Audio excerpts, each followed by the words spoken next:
Yeah, no, it's all for us. All right, let's do it.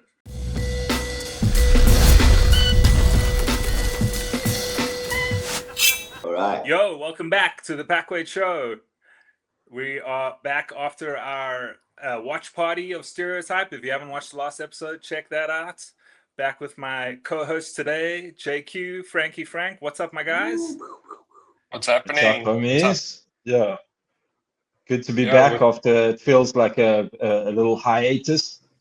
But Yeah. good to see you boys and get back into things and get back into the rhythm. Yeah, man, it's been a while. Feels like it's been forever since the last one. It's good to see you guys. John, Yeah. Lee. Welcome back. And before we get started, smash that subscribe button right now. It takes 2 seconds for you. It helps us out a lot. Do that shit. Our guest today is none other than Dylan Esbach, aka Rooibokkie. What's up, Dill? How are you, bro? Yeah. What up, my dudes? I'm fucking honored to be here. I'm so happy that we finally made this happen. I know everyone's busy and shit, and I'm just this is cool, man. This is really cool. I'm really happy to chat to you guys. Love you. Long time. We love you too, bro. It's Appreciate having you. it's an man. honor Thanks, to have man. you on, man. And it's been so long since thanks, we saw man. you. It's really cool to see Yeah. the skating clips you've been posting. And yeah, I don't know, maybe you just want to start us out with like, when did you start rollerblading? How did you get into this life? No pressure, hey Byron. Just a cheeky little segue question. Yeah. Straight into it. No warm up. Yeah. Let's No go, lube. dude. No warm up. Just straight No wax. straight hurricane topsail. No wax, dude. Oh no, man. Do me like that. Yeah, I think most people know that my origin story is I started in Port Elizabeth, is where I grew up. Little shithole of a city, but actually really cool spots, really cool street spots and stuff. And I remember I must have been about 13 or 14. I was laughing because Herman also said Jokari was his first pair, remember? Oh yeah. So Jokari was my first pair, dude. Jokari, my dad got them from Game. I think they were like $200 or something. And they had the gold laces, fucking gay. And I loved them, dude. I put them on, and my dad said I got out the car and I just skated down the road as fast as I could. I was gone. I'd never been on these things before, dude. I'd never rollerbladed before. I don't know why. I don't even remember how or anything. I must have been in that monstrous blue bowl at the beachfront, and I must have seen probably Wayne Iverson busting like a head-height rocket fucking grab out of the bowl or something. Yeah. And that must have just, I remember something like that. I remember being at the skate park, that classic thing, almost felt like a movie, you know, like kind of like holding on the fence, looking through, and some dude just like Liu Kang 540 or some shit and baggy ass fucking shorts. Anyway, something like that happened. I don't remember the exact moment, but I do remember that moment of getting out the car and just like I knew this is me. This is like I found the thing, you know. Skateboarding was cool too. I skateboarded since I was about literally like 3 years old. Remember I had this little Ninja Turtle deck. Remember the ones with like the Lumo grip tape and the big bubble tail and stuff. And that was fun too, man. But I don't know. If you know, you know. When you put on those rollerblades, it's just a whole different. The world, everything shifts. And so that was the beginning. And then obviously just probably sucked for a long time. I don't really remember much until the scene in PE at that time. And this is what, like early 90s, right? This is early 90s. This must have been like 92, 93. I don't know, somewhere in the early 90s. Best generation, best music, best rollerblading. And then what happened? Someone had a pair, this drug addict at school, this kid, he told me, this dude came up to me at school and he's just like, you mustn't have sex, never have sex on ecstasy, because then you won't be able to not have sex on ecstasy. It's the best. And I was like, cool, yeah, whatever. I heard you've got rollerblades that you wanted to sell. And he had, dude, this is my first pair of aggressive skates. Yeah. It's the things, yeah. My mind is so warped. I remember like little fragments and little like abstract bits, which is fine. That's how we'll get through this. We'll get through it. And the first pair was the Impalas. The Impalas with the blue aluminium frames, right? Sick, yeah. And they were worn in a bit. And I don't know if you guys know this or if this is in my mind, but those skates have like once they get like scuffed a bit, that kind of blackish blue tinge, right? whatever fuck that color is. That was just like another magical fragrance in my mind. Like that color to me was just like, wow, this is like, I don't know, just the color alone. And then, yeah, when I got those skates, I was so stoked, dude. I rocked the fuck out of those. I learned all my little basic shit. And this was growing up in the bowl, right? That bowl is horrible, dude. That thing, like 8 foot with two vert. You guys just skated it, dude. I remember. Steep. I remember. It's steep, dude. Yeah. But when you grow up on it, it's like, and it's all you got. Yeah, it's horrific. It's horrific. I remember Distal Pipe was at that Alex Groll, right? The PE one. Whoa. Yeah. Remember that vert skater? Not the super well. Yeah, Distal Pipe. I remember him carving fakie around in that bowl and just eating shit so hard, dude, on the hip to the concrete to the hip. And I just saw like a look on his face, like, the fuck is this thing, dude? This thing sucks. This is not Europe. This is not European made. This is like made by some random surfer dude who's never dropped in his life or something. I don't know who the fuck made that thing. Who made that thing? If you're out there and you know who made the PE bowl, hit the like button. Get the fuck out of here. And then I guess that's kind of the origin story. But maybe let me just fast forward a bit to I think what happened then. I got the oxygens at some point, and there were turbines involved. You know, all that rudimentary good shit. Lebeda wheels, Kryptonics, fucking Cosmo mini flyers, all those graphics that still live in our heads, and all those wheels that are probably better than any fucking Senate wheels that came after that, to be honest. No hate on Senate. Great t-shirts, cock wheels, guys. Work on the wheels. Great t-shirt designs. Jesus, Arlo. Tell it how it is. And then I guess then I guess Wayne Iverson, right? Can I talk about Wayne Iverson for a sec? Please, sure. Dude, who were you rolling with at the time? Yeah, okay. So at that time, I was a young buck, right? I was younger, but I was kind of I was living by myself at 14. It's kind of a weird ass thing. I was like living by myself and going to school. My parents are kind of a bad, so yeah, let's not get into that part of shit, the family trauma shit. But Wayne would come pick me up and I'd bunk school, and he had this green Beetle. I don't know if you guys ever saw it, but he had this green Beetle, right? And this is the first time I heard Wu-Tang, and he had the system, like that classic fucking whatever, JBL system or JL system. And like Wu-Tang, you just come pick me up, and it felt like the car was bouncing, dude. It felt like it was a Wu-Tang Clan, ain't nothing, ain't nothing to fuck with.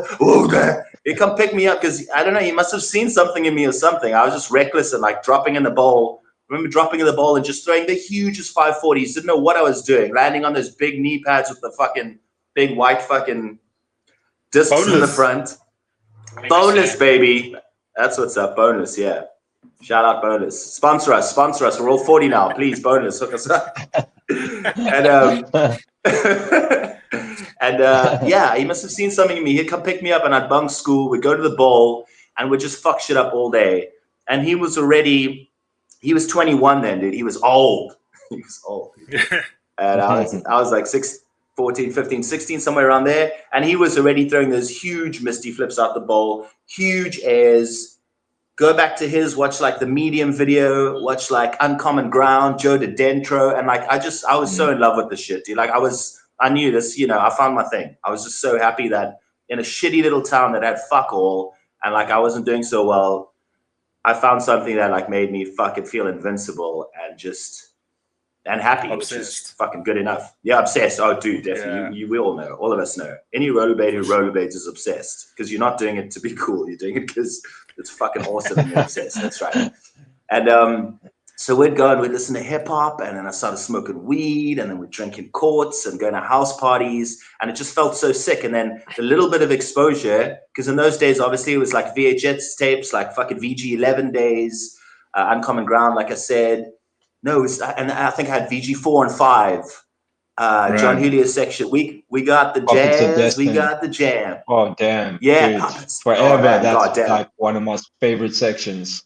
Dude, Fishbrain, like Training Wheels, and just I remember Julio's Alley Soul on the first kink rail ever. We got the jazz. Watching that shit, I was just like, wow, it's out there. Like this thing that I loved that I didn't even know really existed in the world. My brain was like, I wasn't thinking about that even America existed. And then I'm getting exposed to that, and that influence of that time. And what was it then? It was like the baggy ass blackjack jeans with the chain, and you put extra tongue. Yeah. You put extra tongues in your rollerblades. You ever do that shit? Beef that shit up, my dude. Fuck your shoe. Fuck the shoe, dude. Give me the Adidas tongue in the fucking upside down thrones, bitch. I need that chunk. Yeah, dude. I go skate to school like that. No wonder, like, no girlfriends for a while, dude. Rock up at school with thrones with extra fucking puffy tongues in. Nah, they were probably turned on. They're like, oh, that dude's different. I love that shit. Dude, since you brought that up, Yeah. I mean, my sort of first introduction to any sort of Cape Town skaters was through the Upside Down crew. Smeddle's parents used to bring it in. So yes. Did you have a connection with them at the time, or did you know of them, or you were still in PE at that time, probably? But when you came to Cape Town, was that like a link you made, or was that what did it look like at that time? Yeah, John, good question. So I moved to Cape Town just after that PE Alex Groll. That was 98, 99. And 98. I definitely want to talk about that because that's when I saw all of you, and I've got a story about all three of you. So I've done my research, motherfucker. And but we'll get back to that. So yeah, to answer your question, yeah, I remember getting here, and it was Skate Attack was the shop that the Smeddle's dad owned in Pinelands, right? And it had that also ghastly half pipe. The fuck's up with half pipe builders in this country? Metal Monstrosity 2, which I skated a few times, but maybe I think that was kind of fading out as I got to Cape Town. I met all the crew that we know now as the Cape Town crew. That's kind of who I found first. But yeah, the Smeddles, I just knew that they were ripping at that point. And I think the first time I saw them skate was the outdoor Alex Groll. We had the first one here, remember, before we moved into Ratanga, right? Yeah, the Century City outdoor one. That one was sick. Parking lot floor, fucking, that was crazy, dude. Tarmac. Yeah. Tarmac, dude. Oh my God. Brutal. And then just wasn't that when Aaron Feinberg? Yeah. Feinberg, Shane Scour. Wow, man, they were ripping at that time, dude. And Arlo was here. So Arlo was there, dude. I remember dropping in for the first time on a big the Red Bull ramp, hitting the fun box and doing a Wu-Tang underflip. But like I just learned them, and I think I was on the white Fifth Elements at that time that Wayne Iverson gave me. And I did like a Wu-Tang underflip, and dude, it was so low. I think my hair probably brushed the top of the box, right? Wu-Tang underflip over there, and I look back, because like Arlo was sitting on the rail watching, and he was just like clapping, but also like, whew, Jesus, dude, like easy, dude.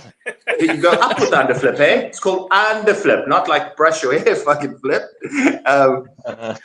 That was sick. Anyway, so yeah, so I think that's the first time I saw the Smeddles, and I remember Simon was more street and ripping, and Craig was obviously flat spinning all the shit, and just, you know, I got to know them a bit better later in life, and I obviously saw the whole dark side, which really sucks, man. I mean, they went fucking downhill because of the smack. I remember fucking, yeah, another little vivid like splash of paint. I remember Simon like winning some cash off a trick or something like that, and he said to his brother, like, look how much smack we can get with this, son. Like almost like jokingly, but like not jokingly, you know, like, you do heroin. How do you do heroin and still like maintain being a rollerblader? I guess you don't, eh? You don't. You don't. Which, yeah, I joke, but it's sad. I think a lot of us would have ended up more down that rabbit hole. If it wasn't for skating. Yeah. If it wasn't for rollerblading. Like, I think for a lot of us that kept us like, shit, I ain't gonna do that because then I can't roll, you know what I mean? Or I don't know. I feel very lucky to have not fucked around and found out.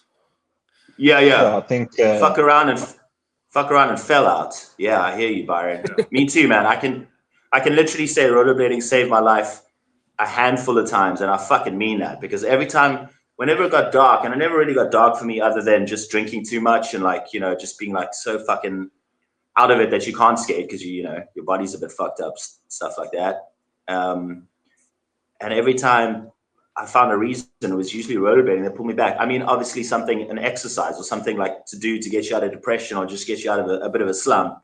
For me, it was always rollerblading. So like, I just for that, I owe it my life already. And, you know, as corny as that might sound, I really fucking mean that. Rollerblading saved my life a multiple amount of times. It's always been better than the alternative, right? It's always been better than the darkness.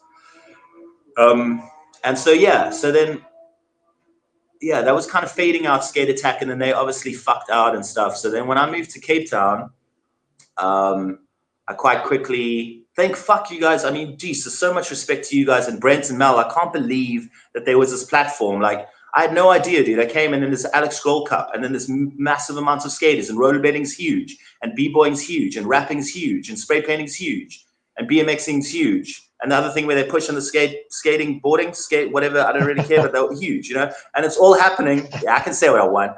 It's all happening, and it's so fucking, it's just, it was such a sick time, dude. Those early 2000s, right? Like, it was an explosion. Like, thank you, Brent and Mel, fucking wholeheartedly, and all you guys, the whole Roces crew. Like, you guys are so fucking cool, man. I remember seeing you dudes in PE. Where were you staying? At the Caboose or something, right? The Caboose. The Caboose, baby.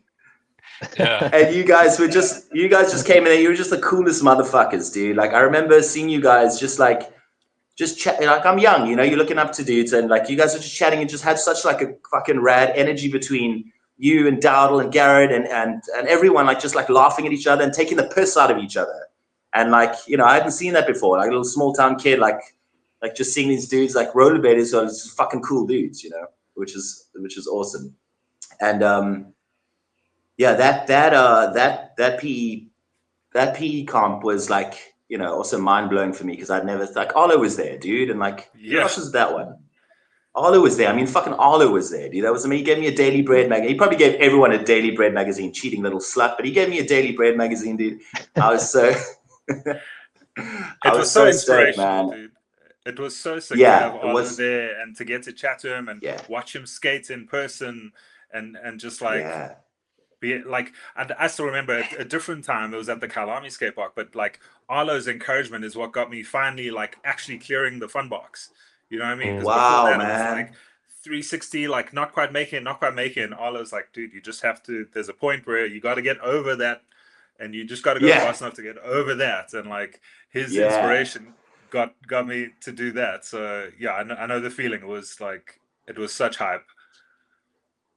Yeah, shout out Arlo. Thanks, man. You fucking rock. Yeah, that's so true, man. Super inspirational. I know what you mean, dude. It's like learning 540s and you keep landing on the fucking there. There's the down bit, but you keep landing like on that bit, right? Yeah. It fucking sucks. And you're just like, well, yeah, on that corner. And it's just like, be brave, go faster. And when you do, once you unlock that level, then you got it, dude. Then a 5 to the down is like nothing, and it feels so amazing. Yeah, true. I remember, Byron, I remember you, that I think the first time I saw you, it was the Fun Box. Remember the Fun Box? And then the Fun Box had like a side like that way, which went to that massive blue wave. Yes. The first time I ever saw you was doing 450 Liu Kang over there, like, you know, to forward, you know what I mean? Like a 360 that way. Oh, rad. Yeah, that's the first image I have of you, dude. And I was like, wow, that's so sick. Like, you can spin and turn and go that way down the thing. Like, I'm learning, you know, I've never seen a Fun Box before in my fucking life, dude. I've been skating a swimming pool for like 5 years. Oh, man, was that rail there when you guys were there? There was that rail at the Oceanarium, close to the Caboose. Yeah. I think it might have still been there. That was a perfect rail, dude. The run-up was a bit shady, but... the sickest rail ever. Oh, dude. I remember being there with Myron Mance, and he was trying to show me how to do a soul grind, and I kept going like boardwalk, because I had the fucking Impalas didn't have much soul space, so I kept trying to go soul, and I was young and scared, and that back foot would just go like, but I'd grind the whole thing like that, dude, like a I don't know what it's called, and then like, yeah, Myron, you know, Myron's a stickler for. Yeah, no, not a tabernacle. Jesus Christ. Whatever it is. I don't know. Yeah, I think it's like a sidewalk, man. Like when the back foot's, it's almost like on the inside of your tongue. Anyway, yeah. And then, yeah. So like a 2D Myron porn star. Yeah, totally. Exactly like that, yeah. Which, I mean, felt good. I mean, now I bring it back, dude. They've brought it back already. Sidewalk, yeah. That's probably a cool trick now. Can't fool me. Can't fool, yeah, we OG, man. We know what a soul grind is, dude. Learn the soul grind first. So Myron got me. So Myron and Wayne Iverson were kind of my idols then. There were a few other dudes in PE then. Jesse Can't really Sharkey. remember most. Oh yeah, but they're younger too. So yeah, Jesse Sharkey, Sean Simon, and that dude Matt Howcroft. They were like the gen just after us, right? And sick Shout out, dudes, man. Yeah. Shout out to all that PE crew. You guys fucking rock, man. I remember stylish skaters, 540s in the bowl with style. Like, you know, obviously like new videos are coming out. They're watching VG16 now. They're seeing new shit. And yeah, really cool. So there was a good scene in PE, man. Out of places, like, I mean, then obviously Joburg had a scene. Cape Town was establishing a scene. What other places in South Africa really had a scene? Durban, not so much really, right? But Durban There's had a a couple of scene. dudes. Did Durban had a bit of a scene? Yes. Sebastian from Fishbrain and Don Horn. He was a sick photographer. There was a couple of dudes from Durban, and it was just, I don't know, it was never that huge, but they would always come to the comps. They were good dudes. There's this Oh, dude, that's Mike, rad, too. dude. He was really good. He went huge. Did- Yeah. He had Mike. like reddish hair. Oh yeah. Okay. I think he was That's Mike rad. Haynes or something. But yeah, there How was quite interesting a is- big crew there. Yeah, okay, cool. Okay, so I mean, Durban's the biggest city, right? PE's a shithole, and the scene there was rad. I mean, that bowl was there, and I don't know how Wayne Iverson started. I don't know his origin story. I've actually lost touch with him. I don't know what the fuck he's up to. Last I heard, he was riding bikes. That's what happens. You either have a family, you quit rollerblading, or you do some other even more dangerous shit. You're like a quad bike stuntman now in like fucking De Arn or Colesberg or something, you know, like fucking, you can get out of the way, dude. Rollerbladers are weird. It can go either way.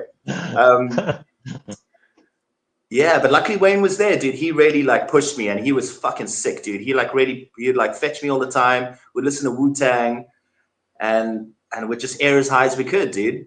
And that bowl was scary, and I got pretty good on vert in that. And then when I moved to Cape Town, it was all street, you know. So from those comps, then I met like my boys Steve, shout out, Peter Kricher, Ben Kricher, Miyagi, Martin fucking Weisenstein, aka Butternut, shout out, love you.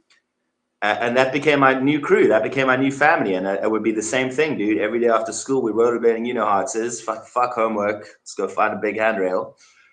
And I suppose from then on, we can get into it. But that's pretty much the origin story. So that's me from PE as a young buck, falling in love. The obsession started.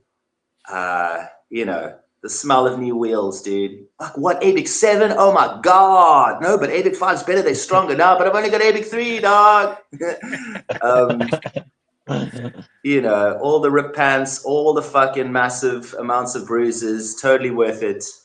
And then, yeah, I'd say that the heyday was definitely those early 2000s here with the Cape Town crew. And then obviously you guys coming down and we having those amazing comps and all hanging out together. One big happy family, man. Fuck yeah. It was such sick vibes. We had such killer vibes. Those comps. Once again, thank you, Mel and Brent. And yes, yeah, dude. they put on the whole scene, and you know, sponsored us as kids and took us around the country, and we made dope friends like you, and just had the best time skating, throwing street comps and all kinds of stuff. Man, still going. Those were the days. Happening. Yeah. Seems like a good time to jump into some pictures that John scoured from your archives. Yeah. Deep dive into the gram. So also, bro, with these, I try to obviously put them chronologically, but it was hard. Okay. So you'll probably, some of them might be out of time and whatever in that way. But I try to go by the skates. I'm like, what skates is he in there? Okay, that's the same time as this.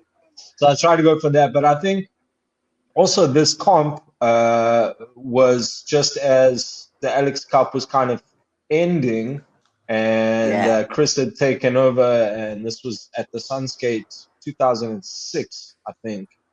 And that's probably where we got to know you guys even more. You know what I mean? We kind of introed at the previous comps. Maybe there was even a little bit of friendly rivalry between the crews, you know?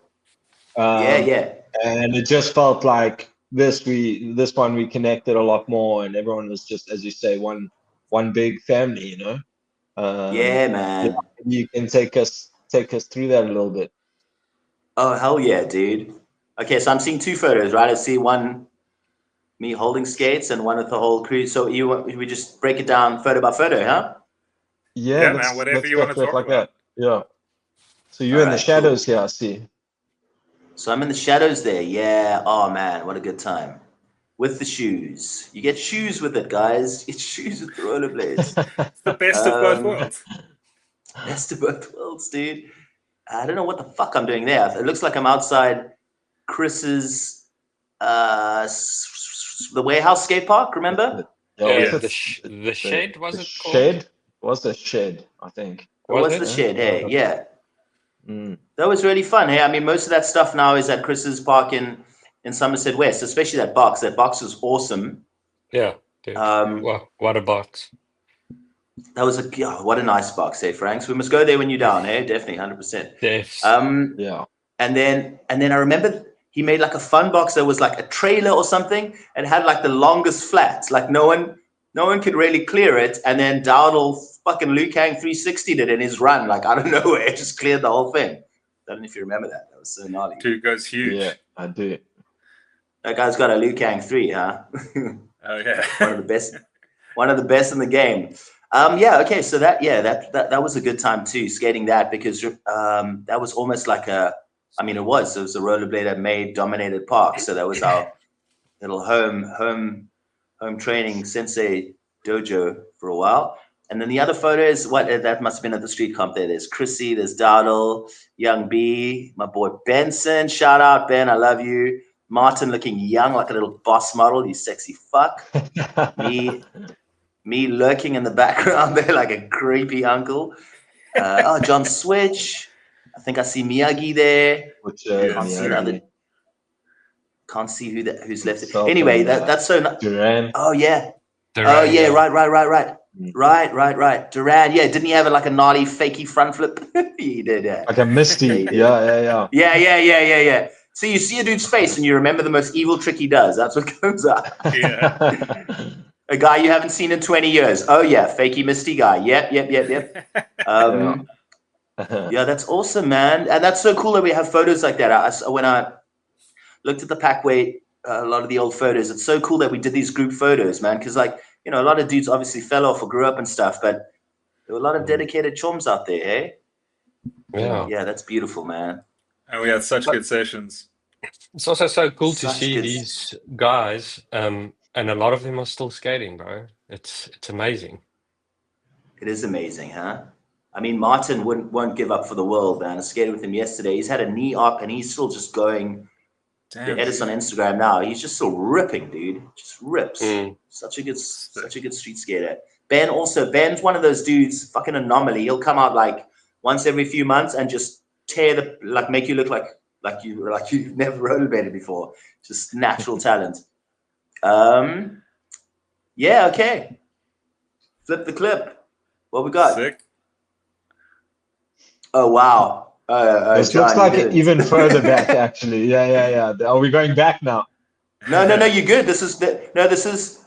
You're right. This is chronologically correct. This is us in London. So there's me and Martin and Peter Kricher in London. Okay, so we get to London and Steve's dad's got a little room in a business block in Battersea, right? South London.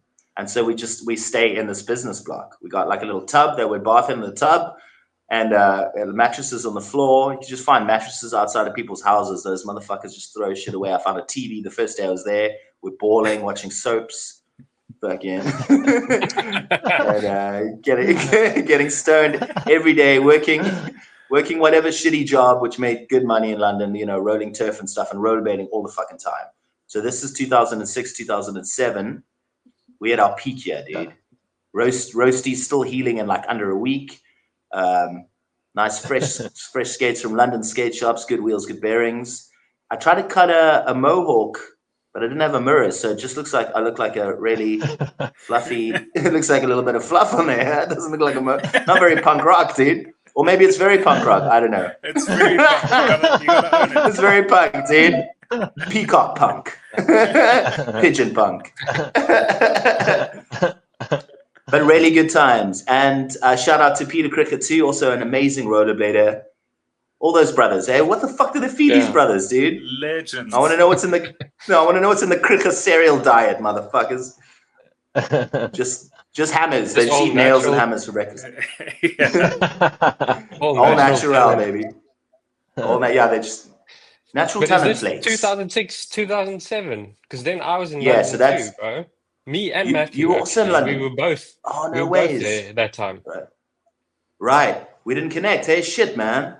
Wow, dude. Didn't even know you guys were there. I mean, I didn't have a smartphone, so yet. Still on the Motorola flip, dude. Smartphones, dude. That was like 2007. Yeah. Yeah, dude. I think black. Yeah, totally. Yeah. Brick breaker at most. And then and then I think the fucking BlackBerry came out somewhere around there, and that's when I started making edits on little phone edits and stuff. And the one on the right, that's Lakeside train station, and that's a bit of a beefcake rail, huh? Bit of a little drop rail, baby. Early. Damn. Yeah, early. It's a minimum run up and minimum landing, like almost straight into a wall. But that's how we like it, eh? As long as the photo looks like that. With Eric behind the lens. Yeah, you can't go wrong. Oh, shout out Jedi, shout out Eric. Oh man, what a fucking amazing photographer. Yeah, that's cool. So this is probably just before us going there. So this is maybe 2005, and this is us also just finding, God bless the mountains in Cape Town. There's hills everywhere and there's big ass fucking rails everywhere. So this is us just hunting those big ass rails. I remember Steve Kindgrinder did that day because he's a fucking psychopath. Yeah. Sick. Hammers. Fuck yeah. Hammers. Big time. Just for days. John. Where do you find this? This is beautiful. Beauty. Thing of beauty. Roller modeling. What I like that. I like that grab though. What's the grab? What? You got like a back royale with a grab. Cross grab. Back roy. Parallel grab. Parallel back roy on a high, thin square rail. A thin square rail is not a vibe, dude. Deadly. It's not a vibe.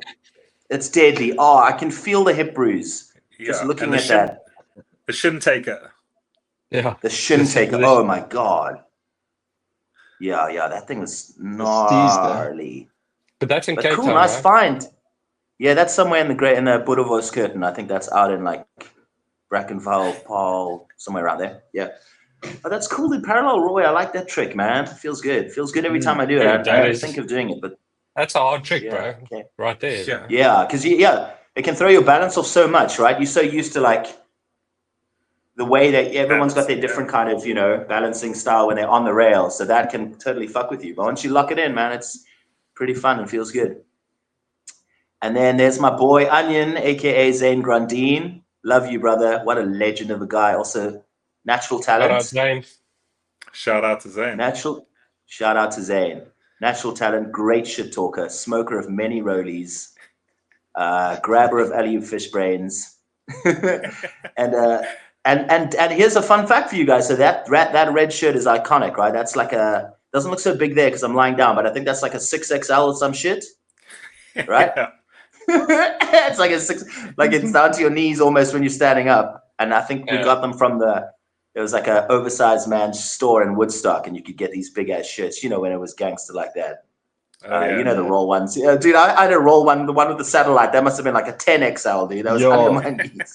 That was one of the first. Was so. Oh man, I wish I still had that. I don't know. Eric still got his one. Like a gown, dude, like just a gangster gown. Eric still got his red one with the satellite. I'm just, especially if you're a shorter dude. If you're a shorter dude, you don't even fucking need to wear baggy pants, dude. Just wear the shirt. Rollerblades sticking out the bottom like a fucking. Anyway, so fun fact story. That is the shirt that got me dubbed as Red, which affectionately, dude. So that's the shirt, and that. Man, I miss that. Where's that shirt? I don't know. I gotta buy some more. I found Temu now. I found a 7XL Wu-Tang shirt on Temu that I'm getting for my birthday in a couple of weeks. So it's coming back. It's all coming back. It's all coming full circle, baby. And then affectionately, Then affectionately, all the homies started calling me Roy, which is Afrikaans for red, which became Rooibokkie, which became my nickname. You can't choose them, guys? You just got to take them, dude. Yeah. Take. If you try to fight it, then it becomes even more. It's worse, dude. Then you just get you gotta love it, just dude. lean into it. Yeah, man, lean into the Rooibokness. Who called Toby Falcon? Was that a nickname that you guys came up with? No, his nickname's Goat. I think he claimed that yeah, after he got sick of being called the goat for too many years. Yeah, he's trying to turn it around and go from the farm to the skies, you know? Yeah, like in like 20 years of having the nickname, you slowly try to make it veer around. No, it's Falcon now. It's Falcon now. It's I remember you. It seems to have stuck. I remember you called him Goat. And here's a little like kind of cool thing of when you Joburg skaters used to come down. You guys always had this like nicknames for each other and just like this really cool demure vibe about you. You guys had a kind of feeling of like you didn't give a fuck if skateboarders didn't like you. You didn't get like rollerblading. You knew it was the shit. Like to me, I was still like a bit timid. Like you've been called a faggot at a skateboard. Why? Because I can fucking do a higher air than you. Because I can do way cooler things than you. Because I can grind the whole rail and you can only grind the end of the rail. That kind of shit. But you guys always had this no hate to skate. I mean, I'm friends with so many skateboarders. I love skateboarding. They're just a bunch of pussies. But but you guys just had this demeanor of cool about you, and I actually saw it the other day again, Johnny, when you brought Go to the skate park. Remember? That's so cool, Toby. That he's got those fucking it was a rad sesh, dude, and he's still ripping, dude. I'm glad he's got those gens. They look good on him. But some kid came up to us. You know, like some kids are just like they don't know why you're carrying rollerblades. So the one kid, I think he came in, he's like, "Hi, I'm da da da," and I'm like, "Yo, what's up? I'm Rooibokkie." And Toby just like cool as fuck, just went, "Yo, Falcon."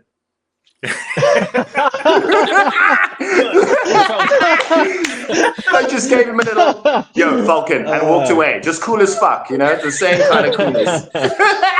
I fucking love that, dude. Yeah, man. And then we had a rad session with our boy H. Rizza. Herman, fucking shout out. That episode was so good, man. When I saw that, I was like, I'm on this shit. I'm getting on this shit. Where's John? John. Rad, bro.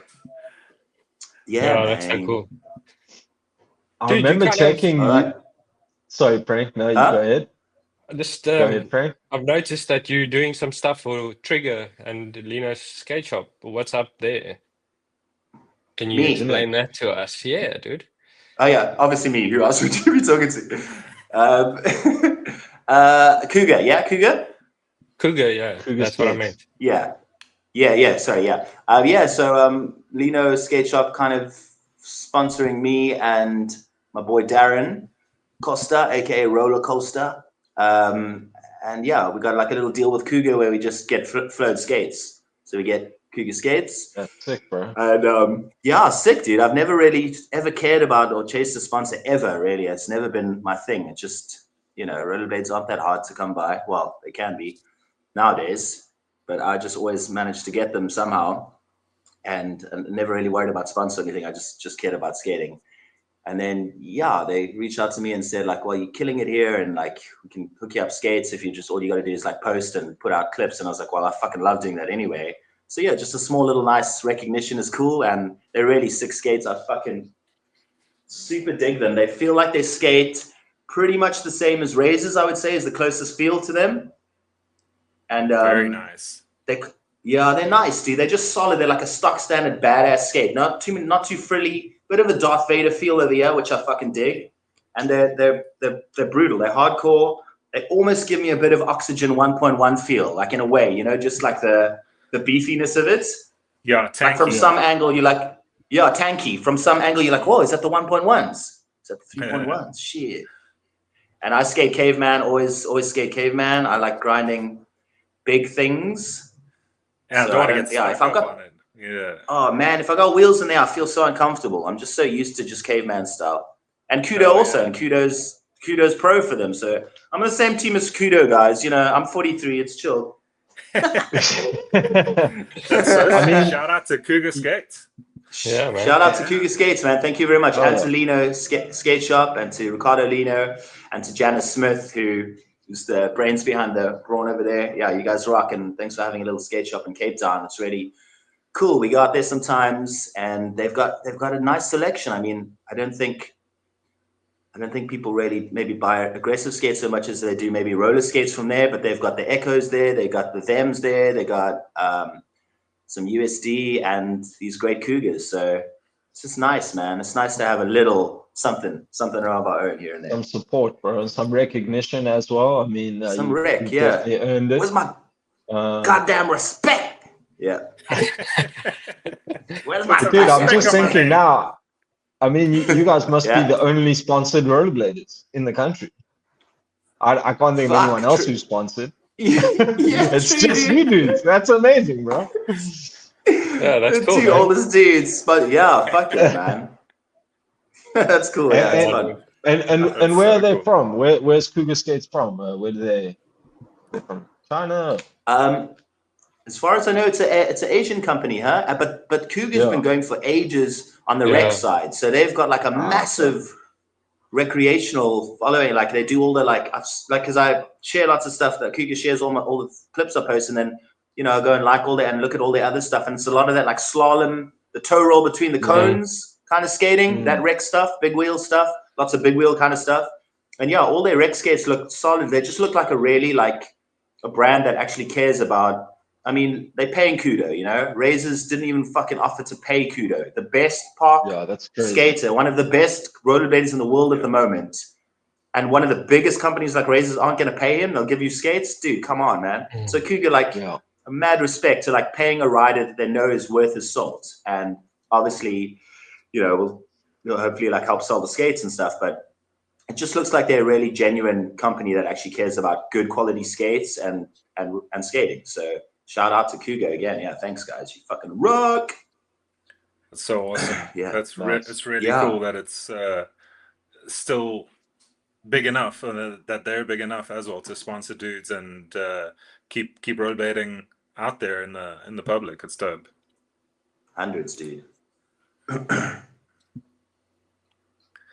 Security shit! Guards, what's happening? Always our favorite. We're getting arrested. You can't play here. You guys can't play here. Okay. Oh, some sick photos. You can't play here. What if we gave you 50 Rand? Okay, 20 minutes. The amount of times that's happened. The bribe always helps. Dude, paying off. Yeah. That's what the bribe helps. The bribe. Like sometimes I'd feel bad, but like you drop a security guard like a 50 or 100, like makes his day, dude. It's not corruption. It's all about. It's what the government taught us to do.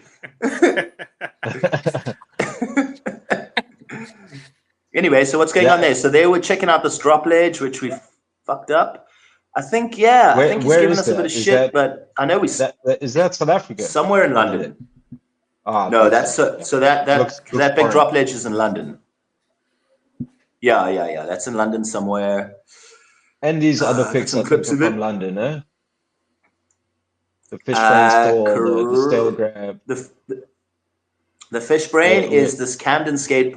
Yeah, okay, I'll give you a rundown. The fish brain is in Camden, 6 skate park, concrete. So it's got this nice big bowl side. It's got one of those eggs, kind of like the Brightwater Common had. The egg, like that's like almost you can go upside down.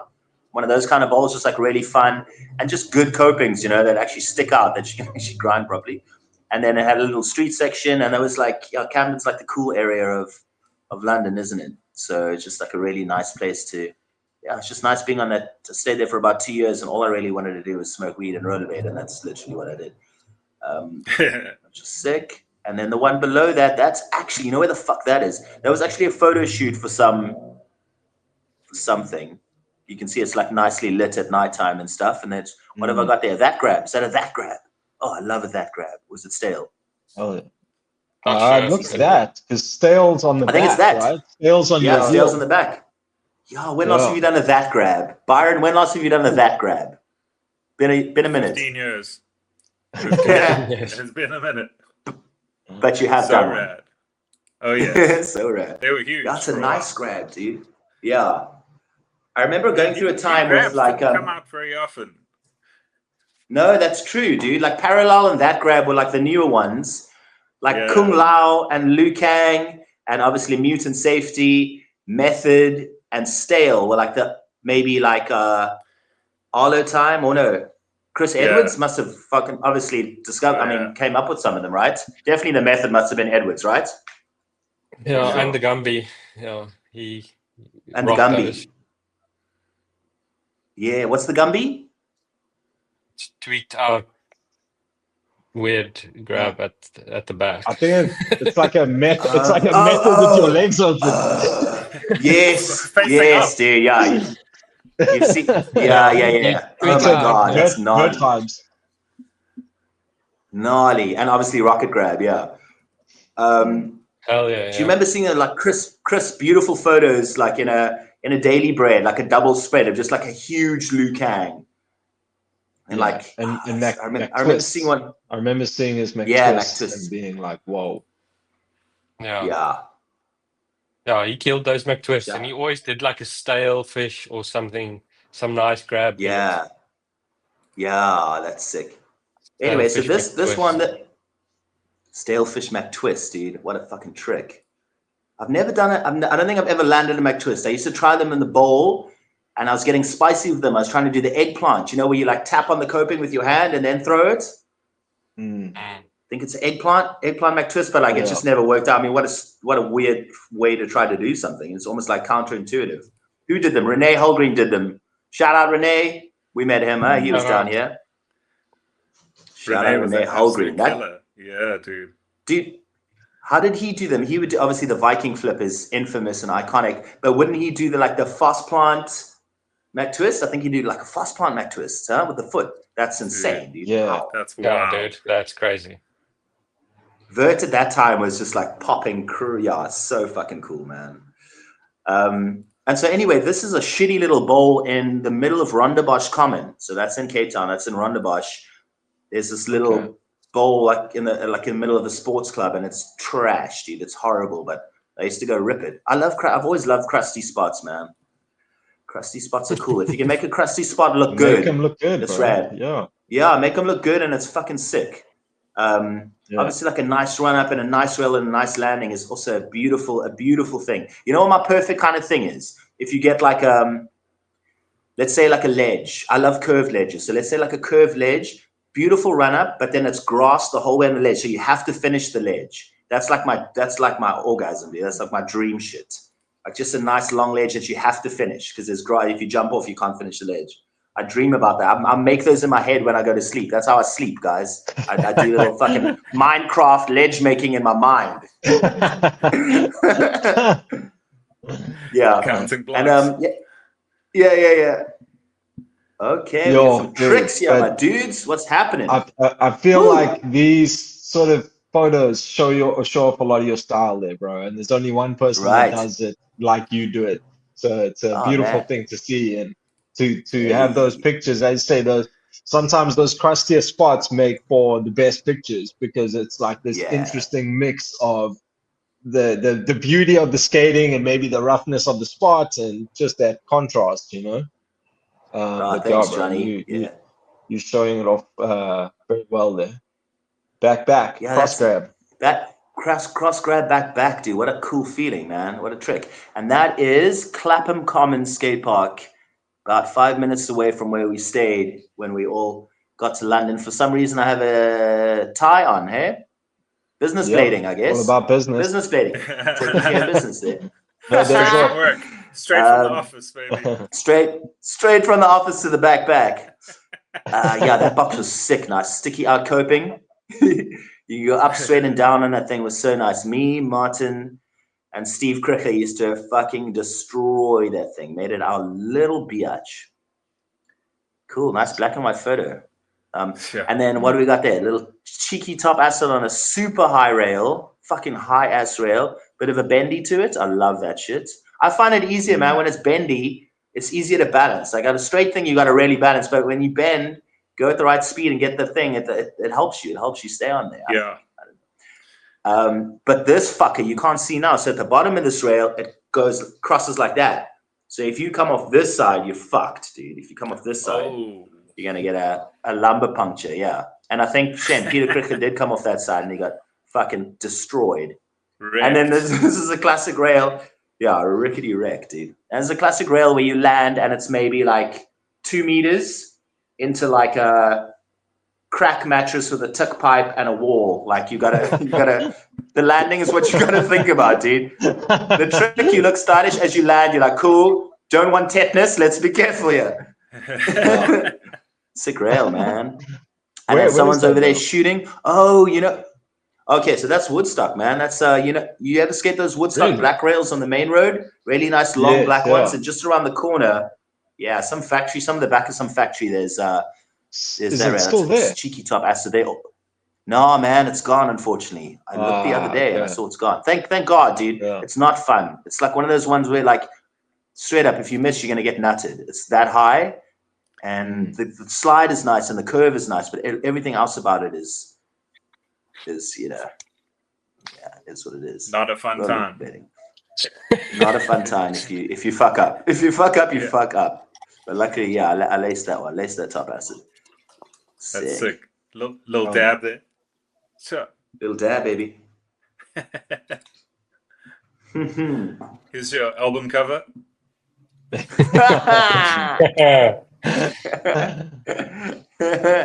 Rooibokkie roller raps. The new album.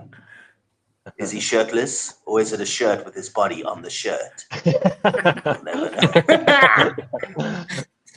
You're still looking kind of ripped there. Ripped from starvation, guys. Ripped like a township dog there, dude. Best diet there is.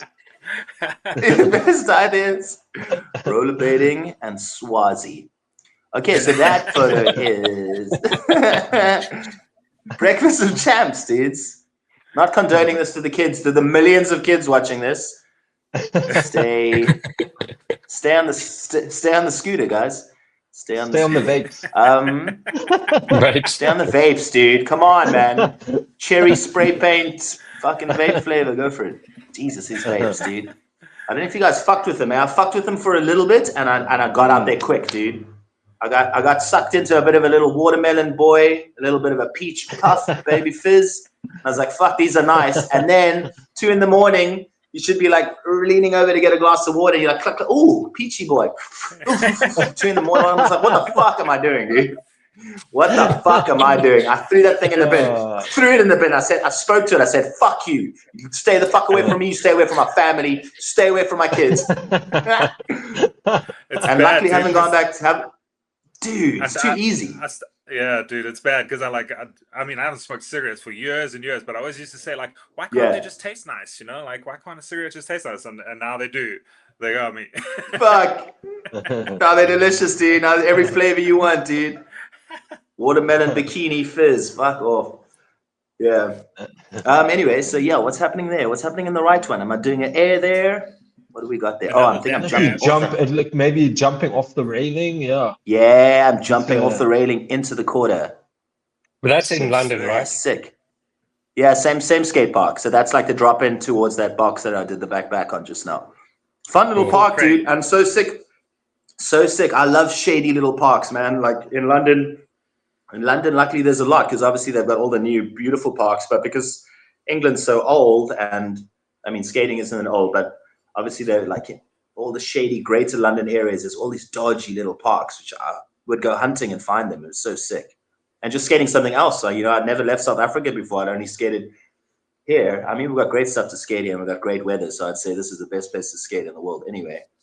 But that time, what were we doing? We were working like shitty jobs. I think I did a street sweeping stint in Chelsea main road down past the stadium, the Chelsea FC stadium. I think I did it for like 3 weeks, dude, and like they pay you just decently, man. Made enough money for us to go on like a Amsterdam tour for the weekend. We went to fucking skated Barcelona, skated Paris, and like it was just that was just such a nice thing about being there, right? Making enough money to actually like tour all these amazing skate like Bercy Ledge, skate like all these famous fucking spots that you've seen in videos was really fun. I really enjoyed that little time. But then I got the fuck out there, dude. I was like, this place is too cold. I'm going back to South Africa. Back to my roots, baby. Hell yeah. When did you come back? What year was that? Yeah, I came back, I think in 2000. I went there 2008, and it was when they still had the 2 year. It was that 2 year working visa. So us sappers could get out there. They could exploit us a bit and give us some money and then tell us to fuck off, basically. And I did that. And so I came back 2010, yeah. So I've been back in Cape Town since then. Yeah. What have we got here, man? Is that a parallel fucking grab over the rail? What an idiot. What am I doing? Like, That's pretty yeah, sick, this was bro. a cool spot. Yeah. Oh, thanks, man. Yeah, thanks. That was a council estate in Clapham, which is so sick. These council estates are just like, it's like a skate park, dude. So you can go parallel over the rail into the bank, then up a bank, grind a rail, drop in again, cruise around as a big circle rail around some shit. You know, that kind of thing. It's like a fucking GTA in there. So Yeah, I sick. also skated this one in Elephant and Castle.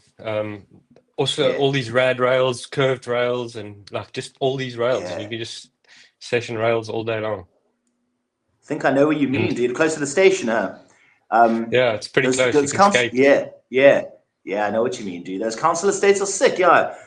They do it right And you there, never dude. get I was picked. just thinking, yeah, that's It's true. so rad. All their little P rails and doggy rails are not like. I was just looking the other day when I was actually riding my bike through the town to work. There's so many cool rails from where I stay in Greenpoint to town, and then the South African building style is like nice rails, but then you've got the not skate stops, you know, but like just like what are you fucking levels that way that stick out, so you can't grind these beautiful rails. In London, all those rails don't have those things, so there's just so much fucking. No wonder those dudes rip so much. Shout out to all my London crew, you guys fucking rock. And then that's us at the skate park in Stockholm, Brixton Bowls. That's a sick skate park. That's an infamous skate park too. Also been there for ages. And I think we're playing a game of skate there. That was cool. Looks like Yeah, all Anton those. there, is it? Oh, No. it's Anton up in this No, bitch. I Yeah, don't there's know. Anton. That's Anton, I think. Yeah. Oh no, it's not. It looks like him. It's another skater, I dude. thought it was. I'm there And sitting is that Danny Day? sitting next. Or it just looks like him? Looks like him, doesn't it? No, it's not Danny Day. Shout out Danny Day. Shout out. Shout out, Danny. Shout out Danny Day. That dude had a good cloudy night. I remember. Yeah, he had a good cloudy night. Yes. Yeah, I'm sitting next to some blonde poppy that I dated for a while. That chick would wake up in the morning, drink a 6-pack of Red Stripes, eat fucking leftover chicken from the chicken shop the day before. I'd wake up because she'd be spraying her hair so hard with hairspray, fucking goddamn Amy Winehouse style, and then we'd go to work together and we'd just be like wanking on the bus, like 7 a.m. trying to go to work, like just drinking on the bus. Great times, dude. Kids, do drugs. Do drugs, kids. It's fucking sick. Yeah, so we'd go there a lot. That was a fucking rad park to skate, man. Big balls and shit. Damn, Liu Kang, motherfucker. Hey. Those blue Probably one of cuffs. my. Oh yeah, those Stockwell shadows were nice, huh? Fuck yeah, dude. Very nice. I dig shadow. the Yeah, I really Corgans. like. I think I skated this park. Where is it again? The one with the Liu Kang? That's in Stockwell, yeah. Brixton. I think. Yeah, I've Down skated south. it. It's quite a sick You park. skated it, yeah? Yeah, they're like nice flowy and bowly kind of vibe, eh? Really fun. Yeah. Doesn't it Some have parks just have a. doesn't it have a little street section too on the one side? Like a little Kind rail. of, yeah. Or a Okay, no, box. it doesn't have a rail. It's got a little box. Yeah, it's got a little box. It's more like wavy bowl. But just one of those parks that feel, you know, some parks just have a cool vibe that just feel nice to skate. Yeah. Like, for example, Hout Bay in Cape Town. This one. Yeah, you've been there, huh? Yeah, it's like it's a famous park there. I'm sure you would have skated it. Really fun. Like some skate parks, like Hout Bay, for example, has got like such a beautiful view. You know, you like mountains around. It's just nice to be at the park. It's like almost more about the view than the skating because the park is pretty shit, actually. Dude, we must go skate there when you're down here, B. Aren't you staying in Hout Bay? Yeah, Bring exactly. your skates and then we can make a mission. I actually haven't skated that park yet, so I did to make a mission, boys. That'd be rad. Yeah, I also want to skate it. Yeah, hell yeah, let's do it. Sounds good, my dudes. When are you here, B? Mid-November, just for a week.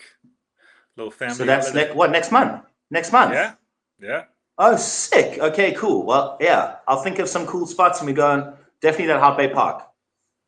You probably haven't skated Battery yet, eh? Byron, you haven't skated Battery yet, eh? No, I haven't. That's our local.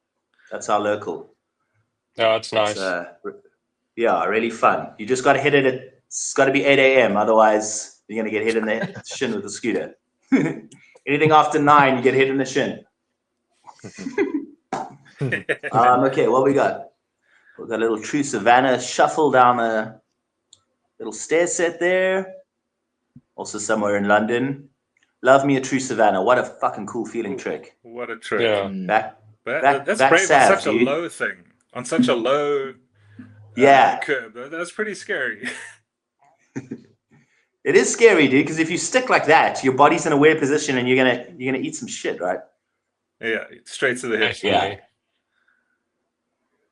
I gotta say, it's a safety trick for me. It's like a back row for me. True Sav is just like, everyone's got like Miyagi, his safety tricks are sweat stance, dude.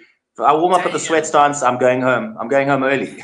That's like Darren as well. His sweat stances is like first try. Darren is so good at and he's one of those dudes. Like Darren's so good at sweaty. Even if he misses it, he knows how to not die.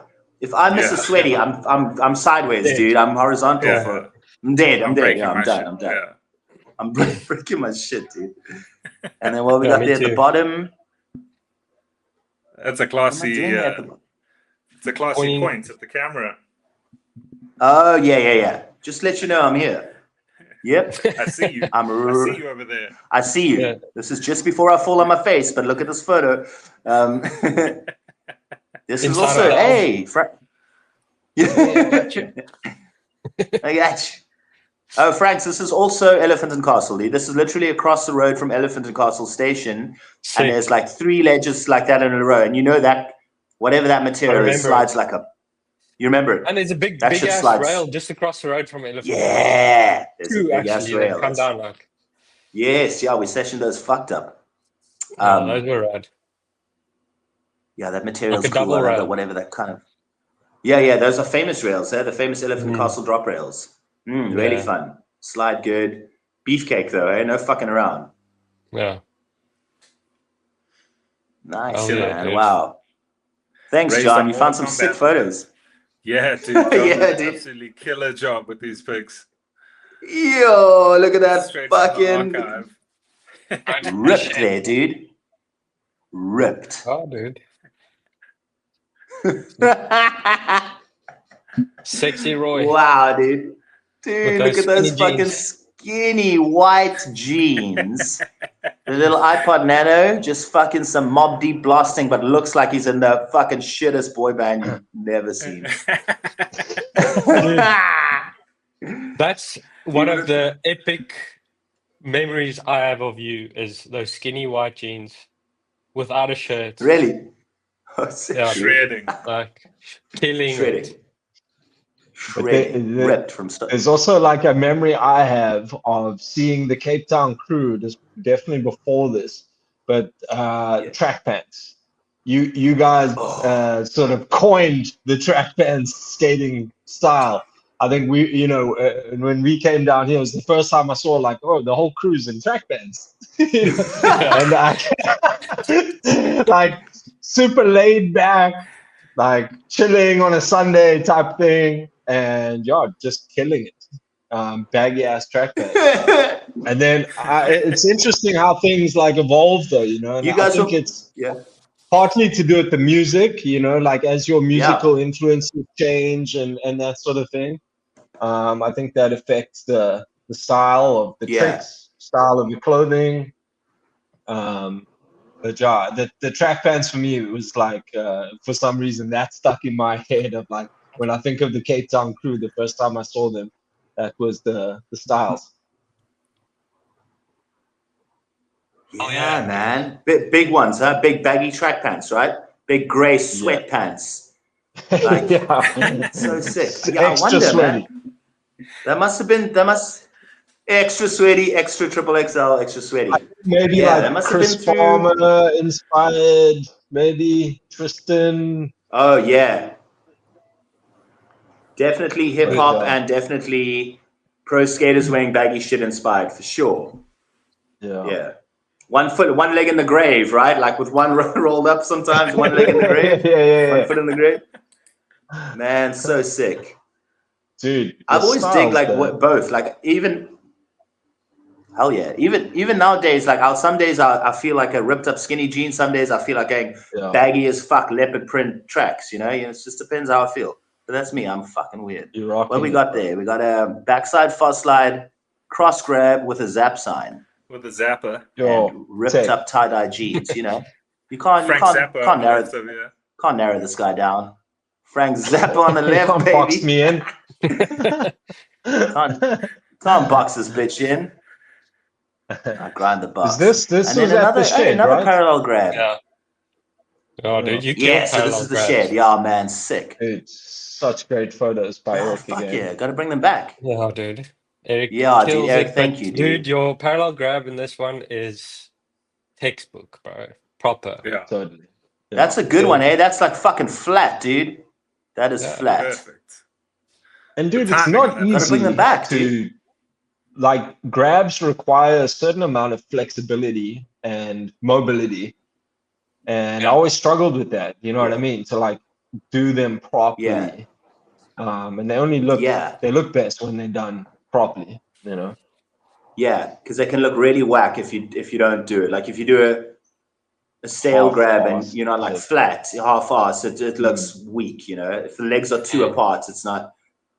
But also I love that. I mean, that's rollerblading too. There's so many like old photos of stuff like where dudes are doing wily grabs, dude. Big baggy shorts with the knee pads and the feet are like fucking behind your back. I love that shit too. But yeah, to make it look good you're right. Definitely flexibility, mobility, and also quite a like thought behind it, you know, like the way you want it to look and the way you want it to feel. And are you going to spin with it? Or when do you kick out the foot on a Liu-Kang when you're spinning a 5? Do you want to tweak it up? Do you want to kick it down? When's the right time? Yeah, there's a lot of thought into it, you know. I mean, grab, it's sick. It's very sick, guys. Let's just be honest. Rollerblading is fucking sick. So nice graffiti. Yeah, thanks, man. Yo, what the hell? What's going on there? Stale, right? Yeah, that's like real stale. Tweaked stale. Oh, that's a stalest. That's sick, dude. It's a stale. Damn, Eric, I don't even. And I mean, fuck, that's Eric on the angles. Do you look how good he makes it look? He's like fucking underneath me there. That's badass, dude. Oh man, that's so sick. And nice thing about shadows is they're fucking so fucking light that to get high up in the air is much easier, you know? Not that like full boot rollerblades are much heavier, but mentally it feels a bit different, I guess. Yeah, but you I got feel another a bit more ninja there. Lightfoot ninja. Yeah, totally. It's all ninja though, isn't it? Fucking rollerblading is so ninja. Ninja ballet. But half ninja, half ballet, all fucking epic. Full Jean-Claude. Full Jean-Claude. Oh, speaking of man, wow. The Liu 5. Plastic wheel boots. Oh, sick. Plastic wheel boots. That's a little Eric. Add on their boots, yeah, dude. Plastic wheel boots. Eric, you fucking legend, dude. That is brilliant, dude. Again, what a nice fucking angle. You can see the grab, you can see the kick, you can see the face, you can see the balancing hand. Yeah, dude. Oh, man, that's cool. Also at the shed, fucking hell yeah. Little haven. Oh, and the plastic wheel boots was a video you guys made, right? Plastic Wheel Boots was, I think, a movie that I think you're right. I think Greg Fraser made a movie. Frameworks was the movie that he made. That was kind of also dubbed Plastic Wheel Shoes. I think also something like that. Yeah, something like that. But that movie he made was fucking sick because he was shooting on like badass cameras. You guys seen that? You seen Frameworks? I think I have. Maybe back in the day. I don't remember it well though. We can find. I got a copy for you, John. Dude, if you still have a copy, we have got to do a watch party on some of the cases. Okay, let's do a watch party, and John, I've got one copy of it here somewhere, so I'll just give it to you to have a look. It's so good, dude, because the shooting is great, and that's like really us in our peak. It's fucking insanely great video. It's almost like an art piece because Greg's kind of concept of it was not like a rollerblading video with sections. It was almost very montagey, Very, very beautifully shot. Lots of like shots of Cape Town and the mountain and stuff. Great skating. And then like kind of jazzy hip hop, boom bappy sort of feel. Not really like contemporary music. He didn't want anything like cool, anything like new, you know. So it's like it stands alone as like a really great South African, one of the great South African rollerblading videos. He really did a good job on shooting that whole video, dude. Was epic. Yeah, the cinematography behind it was crazy. Yeah, the cine was great and the editing was great, and like I said, that's like maybe all of our peaks. So like everyone is just on fucking form, dude. There's just hammer after hammer, creativity, and some tricks that are just like, Jesus, dude, I'm never doing that again. What was I thinking? What was I thinking, dude? I think there's one like I grind this rail and then onto a top of rail and then down a kink rail on the harbor and then I fall into the fucking ocean. And I do it again. I'm just like, what happened to you, Dylan? Who touched you? Yeah. Who hurt you? There's Frank's favorite jeans, dude. Look at those white jeans, dude. Fucking hell. Yo, chicken legs. Bro. Sick topsole. That's up the box, up and straight. So ninja. Dude, the topsole is just that topsole is just a fucking and the infamous backslide with a grab. With a grab, back with a grab. Tweaked out on also a dodgy rail. That's one of those rails, if you hit it at the wrong angle, it falls over while you're on it. You don't want that. Ooh. We've all been there. You have to go straight on top. Yeah. Calculated. Everything calculated. That's why we're so ninja, dude. They've done like so many tests on why skaters are such interesting brain people, because you do the same thing over and over again, almost to the point of insanity, but there is a goal, and usually we reach the goal. I mean, how many times have you tried a trick over and over and over till you get it? How many times have you not got that trick? Maybe a few times. Maybe you fuck yourself up. Maybe you end up crying because you tried it 270 times and you can't do it. You're so tired. The fucking buckle's broken. The turning thing ain't turning again. Bearings, thank you. But how many times have you not done it? Maybe a handful. How many times have you tried it until you've got it? Most times, right? 95%. All of us, right? Dude, the lessons in determination. The lessons in resilience and just grit to keep fucking doing it. Like you hurt yourself, you back up, you do it again and again and again. And then you landed, but you like spazzed out or something. You made it look whack. You're like, no. I'm going to do it again. I'm going to do it again. Yes. I'm going to do it again. Make it perfect. My hand just touched the ground. Like... in fucking rugby or anything, like if the try doesn't look good, but you did the try, fucking woo! For us, it's like, no, it didn't look exactly perfect. I've only tried it 300 times. I'm dying. I'm bleeding up my elbows. My friends are tired of filming and we want to go home. Everyone's hungry. The weed is worn off. Let's just try it another 40 times. Let's try it another 40 times. Come on. Didn't get the clip yet. I was going to say, well, then you get it and the dude's like, I missed the shot. Sorry. Dude, we just ran out of battery. Battery just died. Rage. Just ran out of battery. Oh, man. Luckily, the rollerblading gods are kind to us, because that's maybe happened to us each once. Like, I actually missed the clip. I don't think it's ever happened to me where the trick I've really wanted, I'm like, are you filming? Like, is everything right? Dude, I'm throwing my body in the shit. You better capture this. You better get this.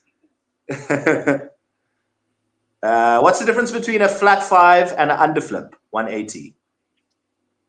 Flat is just more flatter. Flat flip 180. Flat 5 is more of a flat, like a spin. Sideways. Go like sideways. That, yeah. You spin this way and feels weird. Or upside down. Okay. It's a question they ask in the Zen meditation school, because once you truly understand, you've reached enlightenment.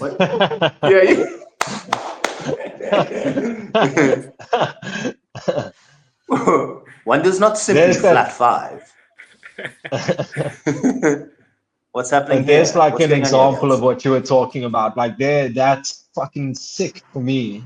There's no grab, but just that style in the air. You know what I mean? Looks good. Like that understanding of where your body's at and what it's gonna look like. Yes. Or how it feels as well when you're doing it. How does it feel when you're doing it?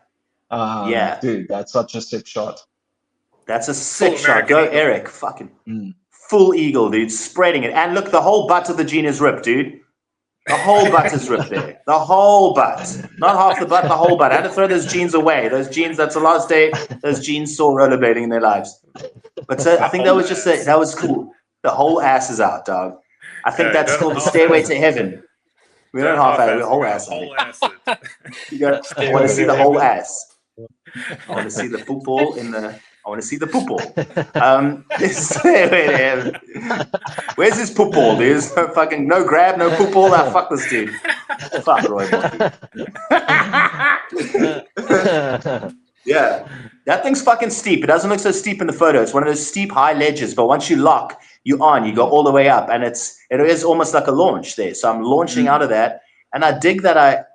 In my mind, a lot of times, if I'm doing a grab, like you were saying earlier, John, like the calculated grab, or like I'll almost feel like I freeze in that second. Like there, I like go, get in that position, I'm stop. I stop, time stops for a second. There I am, and then just get down gently, get down nice and stylishly, no tripping over that no stones in the fucking way, Jesus. So yeah, that's cool. I like that. And then what we got there, a little cheeky back Roy. Yeah. Nothing wrong with the back Roy. Eh? Thank God for back Royals. Sea Point somewhere, maybe. Yeah, it does look like Sea Point, but you know what? It's actually further toward Goat side. Where's Goat saying? He's saying Bloberg now. I think that's Bloberg somewhere. Or Strand. He's somewhere. Yeah, okay. Yeah. So he's gone back. He's gone back to Joburg. Oh, has he gone back? We lost him. Oh, no, man. Fuck, it was nice to have that session with him, dude. Homie. Yeah? At least we got one session in, yeah. Yeah, at least we got a session in. And man, homie's still got a fucking stylish back far on him. Those skates look good on him, man, those gens. I love those black gens. See the white and black with the little white frills. Oh, what a sexy rollerblade. Tasty. Yeah, it's a nice boot. Tasty boot. Some sexy rollerblades out there. The Shima 6s, they were pretty much the gen. Yes, that's right. Razor skate, also with the white and black, and they had that inner boot strap that you wrap around your leg. Yes. Oh man. It's like extra protection. Neoprene sock. Yeah, exactly. Yeah. Almost a bit of a shin guard and like super comfy too. Eh? Yeah, those razors are sick, man. I remember I think one of the first razors I got was the Murders, which was like just before the gen shape, kind of the gen shape. They had like the red plates. You know what I mean? Black with the red plates. Dude, I was like, holy fuck. And then watching him in like Razor Ego section skating them, you're just like, damn. So sick. I feel cool. I feel very cool right now. That was one of the best videos of all time. Dude, wow. Yeah. Everyone's section is just fucked. That crew was crazy at the time. Dre Powell, Billy O'Neill, Brian Aragon, Fish, Eric Ski Paquette. Jesus, dude. Yes, Paquette, that guy did every section. That era was insane. I had a session at it was the Velo 2 premiere in Birmingham, and we were skating this really sick big skate park in Birmingham. Me and the boys. And everyone was there. Julian Barr was there. Paquette was there. Chris Cheshire, big swingers, all the big swingers. But Paquette, dude, he was just like, it was like this massive wall ride, right? You know, like this big wall rides on the side kind of thing. And he'd go wall ride up the wall ride, then actually onto the wall of the side of the knife. He's like 2 stories high. And I remember the one he like slips out, basically like lands on his hip, just smiles, gets up like that pro level where like bailing is part of your, it's like, cool, I fall really hard, but I skate really hard or whatever.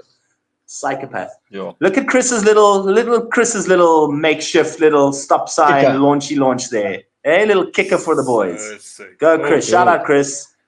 Yeah. Shout out, Chris Van der Merwe for holding it down and just bringing rugby to the fucking handrail, dude. Just bringing tackler funny yard, hurricane sweat stance, motherfucker. Love you, dude. Oh, dude. Such a legend. Yes, what a badass. Another guy who can just take a knock and you're like, oh, he's fucked. And he'll just like get up and he'll just like walk it off a bit, and then eat an orange and back on the field, dude. Top of the rail, Hurricane sweaty, baby. So this is the other side of Stairway. So on the other side of that ledge is the up bit, which is kind of nice. You can grind up and then would come around and then hit the launch and then little back serve down, little standard back serve for the boys. That's a big move, bro. Dude, that's sick. Yeah. Yeah, that's quite a cool one, huh? Because obviously, like, the picture doesn't do that justice. It's quite high. You got to launch through those legs that's and scary, dude. Yeah. lock in. Lock in there. What happened? Lock the fuck in. I heard it. Didn't see it. Yeah, it's a guitar. Ah, Gotta lock the fuck in, dude. Yeah, hell yeah, man. That's a sick photo. Jesus, Eric. Let's go back there, Eric. Right. Eric's killed it, as always. Nice. Yeah, man. Yeah, Eric, let's get you on the pod next. Yeah, dude. Told him about it, but you know, he just wants to go. No, we've been trying to organize it, but I know he's working weekends most of the time. Yeah, he works a lot, and luckily he stays close to the ITV park. He rips that, dude. We skated with him there the other day, and he was just eating that rail. Switch up, master Jedi. But maybe when we're down in Cape Town, all of us, we can link up with Eric and do one together again. Oh, that's a good idea. Yeah, you guys should do that, man. Sheezy. Want to be hard? If it works out. I think that's the end of the slides, but bro, over the last few years in Cape Town, I feel like at one point it felt like you were single-handedly keeping the scene alive here. And I think that's just, dudes are traveling, guys are living in different places now. But I mean, your motivation and just willingness to go out there and film and put it out there on social media has definitely kept the spark going, I feel, for bladers this side and probably the rest of the country, because I don't think much is happening in Joburg at the moment anymore. Yeah, I guess it's always going to ebb and flow, right? I mean, I don't see how this shit can. I mean, now that I'm a bit older, I am starting to think about it more. Like, I never gave a fuck. I just wanted to skate and have a great time. I didn't really care about the longevity of the sport in any of that kind of way. Yeah. Not that I didn't care about it. I've got different. My goal is just to rip and have a great time and get serotonin and do something that I love. And then to see that sometimes it does have a roll-off effect, and there is now a younger generation. Like, you see it at Battery Skate Park, you'll see some younger kids on blades, and they get influenced, and I'll hook up a wheel there, I'll try to hook up a boot for someone there. And even just that small kind of thing of, on a microcosm of giving it back, I think is really cool thing to feel. I'm kind of like maybe like an insecure person in terms of I don't like think of any sort of role model kind of stuff, but like, I mean, I put out all that shit because I love it, and I do want people to see how cool rollerblading is for sure, because it is undeniably fucking amazing. And that it does have a roll-off effect is super sick, man. I mean, like, if more kids could get into it, that would be rad. But it does look small at the moment. I'm just happy that the OGs are coming back, So I think that's a cool thing. I think it might have inspired homies like Ben and some skaters here and there to like be like, oh man, I can still do it. We're older now. Just not gonna try to do a. If I'm feeling it, I'll do a big handrail, but like just a back roy on a doggy rail at a skate park feels incredible, dude. I could do 100 back roys and just like keep waxing the rail and keep sliding faster and just, it feels good. But yeah, thanks for that, John. Yeah, it's cool to know that you can inspire people, man, by doing something that you love, which is fucking just a cool byproduct of doing something rad, I guess. I don't know. Yeah. Fuck it. Yeah. No, I think that's it. It's not contrived. You're just doing what you love, but it shows, and I think that that's what brings people to it the most genuinely, the most authentically. You can advertise and whatever as much as you want, but seeing someone just enjoy it is probably the best representation. You know what I mean? Yeah, man. And I guess once the rollerblader, sorry, go. No, man, like you said, one time you were the young kid at the skate park and you saw something that made you want to try it out. So if you're out there rolling now, there's going to be young kids that eventually see it and are like, damn, I want to try that. Or that looks so fun. That's awesome. Like you said, there's nothing like the vibe of just rolling and enjoying it. Yeah, 100%, man. And the cool thing about rollerblading also is like, if you see another blader, it's kind of rare, especially if it's a new kid. It's not like skateboarding where there's like a million kids doing it because it's cool. Again, nothing against skateboarding, but that is a pretty weak aspect of it. Doing it because it's cool. A lot of people do that, which is pretty lame. But rollerblading, you really got to love this thing because no one's saying how cool it is, you know. So you actually really have to love it. So that when you see, no one's giving you props. So when you see like another kid doing it, like he really wants to be there. And so you're almost, I always say, like if I see another blader, it's almost like automatically a brother. Like I could be at a skate park that I've never been to before and see another rollerblader. You're gonna hang out and you've got this thing in common that doesn't, I don't know how, I've never known how to actually put this into words, but it's got something that's like an unspoken bond of like, we're not doing something because whatever the word cool actually stands for. I mean, it's just cool is trying to be accepted and look at me like I'm okay. You know, there's lots of subtext in whatever the meaning of cool is. And rollerblading really doesn't have that. It's really really is an expression of yourself. And Latimer said it's so good in that video at the end where he was talking about like, again, like obviously like a scooter or a BMX or a skateboard, as great as all of those are, and they're all fucking doing so, like, I mean, scootering's going in fucking insane right now, dude. BMXing is the sickest shit. You know, Eric fucking shoots all the BMXs, like he works like for Monster and stuff.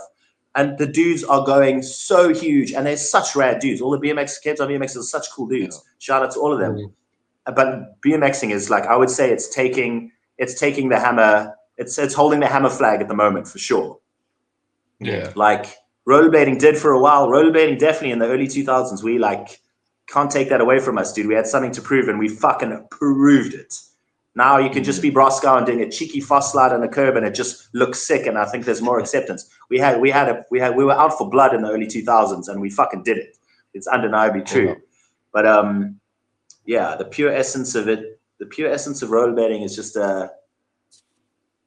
it's not really something that you're manipulating. It's not a BMX or bike. It's literally your body. It's like, that's why I say it's like ninja ballet, basically. Obviously, you've got boots on your feet and there's wheels and stuff. And that's also cool. You can't get away from that. You can't just throw that away and walk around and be cool. Sometimes you got to walk back up the stairs to the handrail and look a bit like geeky because your feet can't fit like properly on the stairs, you know? So like, you know, that's what you got to embrace it. You know what I'm talking about. You got to embrace that too. Like, that's what it looks like. There's nothing wrong with that, but yeah. It's all about the feeling, man. The juice. Okay, I'm going to go rollerblade. Nice one, guys. Cheers, man. But I think that's the difference. You're talking about like... Laters, bye. Cheers, I got to go.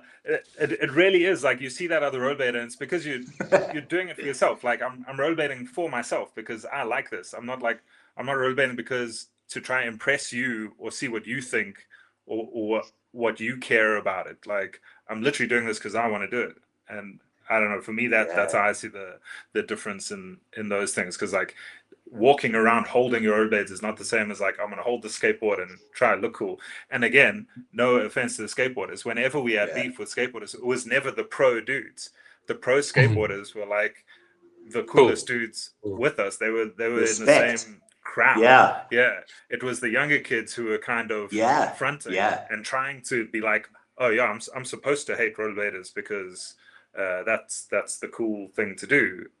Meanwhile, the dudes who were really good at it were our homies. Like, we hung out drinking and partying with them all the time. So I don't know. As you say, nobody was doing rollerblading for the props. As John said, we were just doing it because we fucking loved it. Exactly. Because it's epic. You're so right, dude. Someone like Christy Vion will fucking clap his ass off if you do something sick on a rail. There's some kid who doesn't know what the fuck's going on will look at you.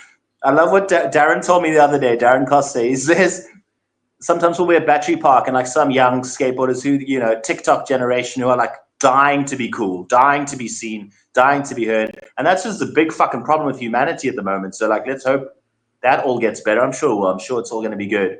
But like, some dude will come to the skate park, like a bit of a doist dude. And like, he'll like look at, you know, give you a kind of look like, oh, rollerbladers here, like they're probably going to wax the rail. I love this little thing. They're like, if they catch Darren's eye, Darren will just look at the dude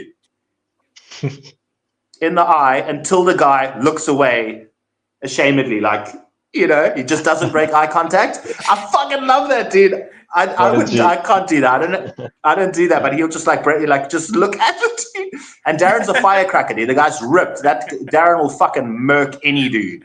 Bring a fucking huge skateboard, he'll uppercut him out the skate park, undoubtedly. I just love that, dude. You just stare at the dude. Did you know they give you like a little side eye, like, oh, they're probably gonna bring the wax, and he'll just look at him in the eye. I watched him do it, dude. It's beautiful. It's poetry in motion. Assert dominance. Assert dominance, dude. Like we literally, that's the one thing I will be a puss with. You know, hate me or don't hate me. Like when it comes to waxing, I'll go to a skate park and I'll wax anything I want as much as I want. I'm sorry. The only argument you have with me is that it's too fast for you. Okay, well then either get better or get the fuck off, because I'm skating the look at me, I'm doing the whole rail. If you can't do the whole rail, which one of us should have leadership over who gets the wax? Me, motherfucker. Suck a dick. So that's the only time I'll be a puss. Dude, if I see someone do a cool trick, on a skate park, I actually almost go out of my way to be like, sick, dude, you go tail slide, you're trying to revert, shove it out. That's fucking hard to do, dude. Sick. They don't know the fuck that I know all that shit. You can probably do it. And so like that, I'm always I make an effort to like, and I've seen it so much in dudes like John. Like John's such a respectful dude. Like I always see him at the skate park, like, hey, sorry, man. Sorry, brother. Come past. Like just really respectful. And I take a big page out of your book, John. I've seen you always do that. Like have just respect for everyone, which is such a cool way to be. And so I try to do that, definitely. But when it comes to wax, you watch your fucking mouth, you dirty bitch. I'm gonna wax that shit. It's the only time. It's the only time I'm gonna be a puss. Yeah, I think as you say, the pro skateboarders will be right there with you, fucking waxing the shit. They'll be like, "Of course, I want it to slide well. I want to get to the end. Like, I don't want some fucking biting shit. Like, let's go." Yeah, all the good dudes are always like, "Dill, do you have some wax?" I'm like, "Yeah, you know, I got you, dude. Finest candles, only the finest candles for you, sir."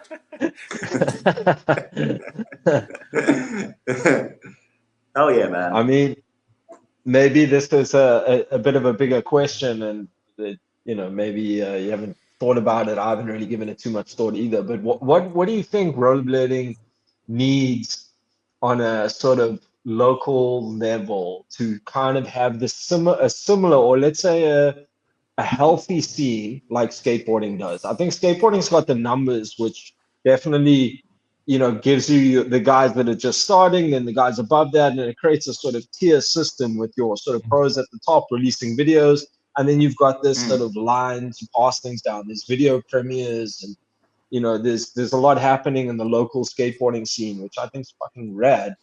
And more power to the dudes.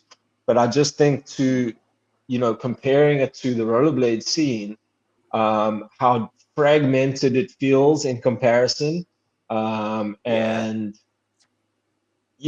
mean, hopefully these sort of things, us chatting and making more skate meetups and that sort of thing, builds that community again. Because it's still there, just kind of spread out. But what would you think? How do you improve that, let's say, or grow that? What would your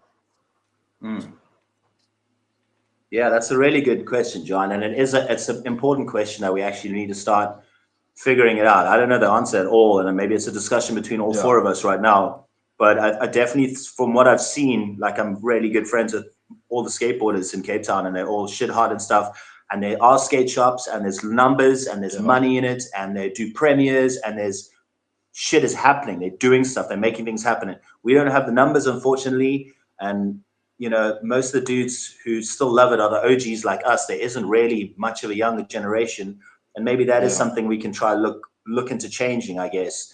And I think it is those things that you just mentioned. I think it's the hard graft of like getting the skate sessions together, exposure for kids to see it, putting it out there on social media. I mean, like I'll post like a clip a day at least, as much as I can. And like it doesn't really reach, doesn't have the reach, unfortunately. I think I've always liked that you use the word fragmented, and I've always liked the fact that it's been fragmented. I've always liked that it's been underdog. I've always liked that it's been Fringe. Van Gogh cutting his ear off. Yeah, so it's been the fringe. It's always been like the underground artist who is greater, I think, in my opinion, and maybe whose work will be loved one day posthumously more than when they were live, that kind of thing. But now that, again, getting older, and I really do care about like its future, and luckily there's, I suppose in the States and in London now, like the scene's big enough to like have to warrant having premieres, to warrant having a skate shop and, you know, stuff like that. Whereas here, like, it's too fragmented for that to really work. But I would say let's definitely not give up hope on the fact that if we do make more skate meetups and maybe try and make a full video and like have it premiered at the lobby or somewhere, just like stuff that is maybe slightly more in the public. Yeah, it would be so rad. And I mean, it is doable to a degree, but, you know, like have it just, what is it? I mean, I'm asking you guys too. It needs to be more in the public eye. Yeah. It needs to have some funding. And those are tricky things, you know, those are slow boiling machines. So, I mean, I don't really have an answer. I just wish, I hope, my whole life I didn't give a fuck. I was like, I don't care if rollerblading dies. I just like do it for me. Like it kind of, I guess in a selfish way, but also it's okay to be selfish with stuff you love sometimes too. But I just think it needs, more kids could see it. If more kids knew what we know, that'd be rollerblading because it's so fucking cool and fun. But unfortunately, we live in a world where, like, you know, the media rules and people see, for example, maybe more skateboarding or even scootering is like more popular than rollerblading, you know? It's a damn shame, man. But, so sorry, I don't have an answer. That's just kind of me ruminating over what you said. And the same, I'm just putting it out there. These are things I've thought about, and, you know, being able to speak to you, someone who's known the scene here for a long time, also knows the skateboard scene. It's just rad to hear your thoughts on it. I think the positive thing on our side is that it is easier to get content out to people than ever before, right? Like, I mean, when we made Stereotype, it was before YouTube was a thing, basically. So it was like, cool, the homies got a DVD and you're like, you know, nobody fucking saw it.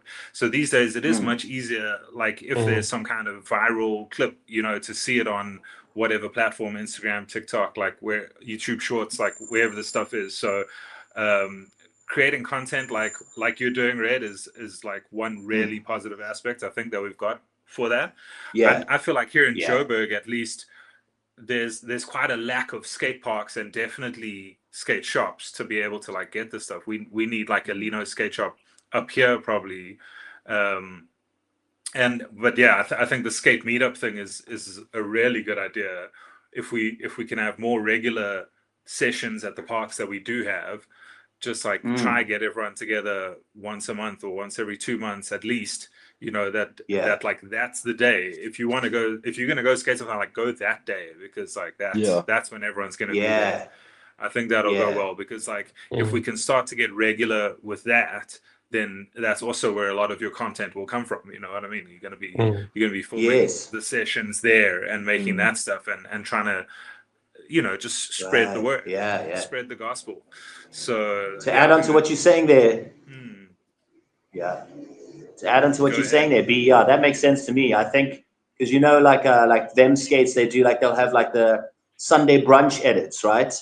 Where it'll be like a brunch and like a bring and bri and skate, and that's such a cool thing because obviously you get to skate, but grow the community, I guess, a bit more. But then I've also noticed there's all these kind of YouTube channels now, like Express Rollerblading, which is like Danny Beer and all that kind of crew. And then obviously there's the what did Cody Sanders do? They did the jumbo kind of. So it's almost like a webisode in a way. You know what I mean? Like a session. They'll film the whole session and then edit. You've seen those kind of things. Like it's not a skate video. It's almost like a hangout video, and that's cool. Like I'll watch those things. Those things are like an hour long of them like talking shit and skating and waxing spots and like Heath Birdie's laughing and drinking, and like that's so cool because that actually brings out maybe more of the individual character kind of stuff to not just the skating. You're not just seeing rollerblading, you're actually seeing the lifestyle behind it, which is just as fun, dude. Like, I mean, how many times have you been injured and you still want to be there with the homies? Like, at least I can film and I'm there, like with the you know, like it's being with the homies is actually don't want to miss the sesh, dude. Even if I can't, like, you know, even if I have to do a macchio with one crutch, you know, or like whatever, which Martin's done many times. Sweet So I think that's quite interesting. Is like you're just getting the actual lifestyle of it too. I mean, but then again, like I don't know what people want. I mean, that's what I want. That's what I love. So that's why that's why I hold precious to putting out as much content as I can, just to show people like there's this cool thing that's happening. And I think it's always been small, so maybe it'll still stay small, and maybe here and there a kid will see it and try rollerblading and love it, and maybe that's just good enough. Maybe that's just what it is for now. Yeah. I think rollerblading on a worldwide platform. Remember, South Africa's like a weird fucking place, dude. We're not like on any sort of map or radar sometimes, but like on the grander scale of things, I think what bigger brands have done is like pretty good, you know, like Haffy being on Nitro Circus, like talk about X Games coming back. Rollerblading being cool, rollerblading being in the fucking centerfold of Thrasher magazine. You've got fucking Alex Broskow, our boy AB, fucking grinding up a pole jam. You know, like those things, those are important moments in our rollerblading. The last time a rollerblader was in a skateboard magazine, it was Arlo getting hunted, like as a rare animal. Remember that fucking shit? They were tackling him and stuff? Yeah. Steve Irwin style. Steve Irwin style, dude. I can't believe you agreed to that. That's so badass. Anyway, so I think like on the generally, I think the cool thing about younger generations too, like not the wokey kind of cunts, but like maybe a little bit of the wokey cunts, but like people don't know that there was beef anymore. So they see rollerblading, like kids will see me at a skate park, like a kid on a scooter or a kid on a BMX, like from the hood or something, and you'll be like, whoa, what the fuck? There's no preconceived notion of like, this is gay or like, you know, it's just like, wow, this is incredible. So that's quite a nice thing. That's like a small shift I've noticed. You know what I mean? Like it's a clean slate. Cool.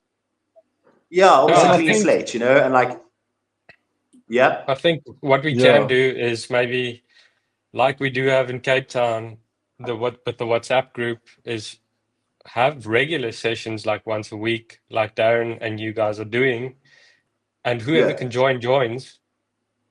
But at least there's a platform where you know you can go and you can see where the session's happening. And that's quite an important part. And then obviously, somehow we have to pull in younger kids, because that is how the sport will grow. That's the next generation. You have to have next generation, otherwise it just dies out. You know? So in Germany it's different. There's younger kids, there's all ages, and it's I'm also on a WhatsApp group here in Frankfurt, and we meet up at least once a week, and sometimes over the weekends too.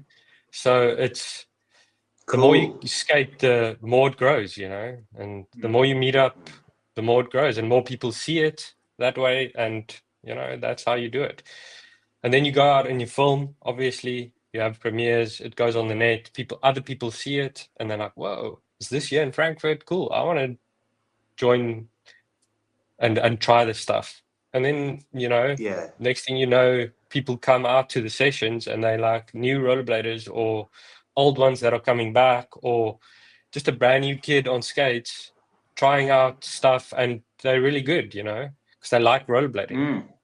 And they're not just there because it's an image thing, like you guys were saying. It's about something you like and you've seen it, and now you want to try it, you know. Yeah. So I don't know. That's my 2 cents. Dude, I think you're right. And sorry to interrupt, John, but you're like, right. your point about the community aspect of it, I think, is like super important, because we have literally made, like, I have made friends from this that are like my friends for life. These are the closest people in my life. John and Frank and you and all the homies that we grew up rollerblading with are the best friends I will ever have. And dude. Most people our age don't have friends that they've grown up with and are still friends with to this day and are still close, you know, even though you've moved away, life has changed, you don't even skate together anymore, but we're all chatting to each other and we're all still close and care about each other. So I think that's a really important aspect of it. John? No, I was just going to add, like, I think a nice development over the last few years has been the sort of rise of roller skating, and that being included in the rollerblading events to kind of, you know, open up the skate parks to both at the same time. And I mean, it literally doubles the numbers, if not more. And then it's a lot easier, I've noticed, for like rec skaters to come and like try things out, and for them to jump, let's say, from rec to aggressive, or whatever you want to call it.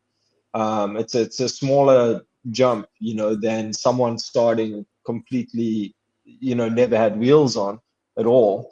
Exactly, yeah. And I think that, I mean, as you said earlier, like Lino's very much supports those. They make more sales probably on roller skates and those other things. So it's and they also feel fairly fringe and kind of, I would imagine, like, you know, on the edge of things. So to kind of team up with, hey, you know, we're both on the fringe and we're both doing a similar thing. Let's you know, kind of put it together, and especially for events. And meetups, and learn more, you know what I mean? Like open up your Exactly. mind to something you wouldn't have been open to before.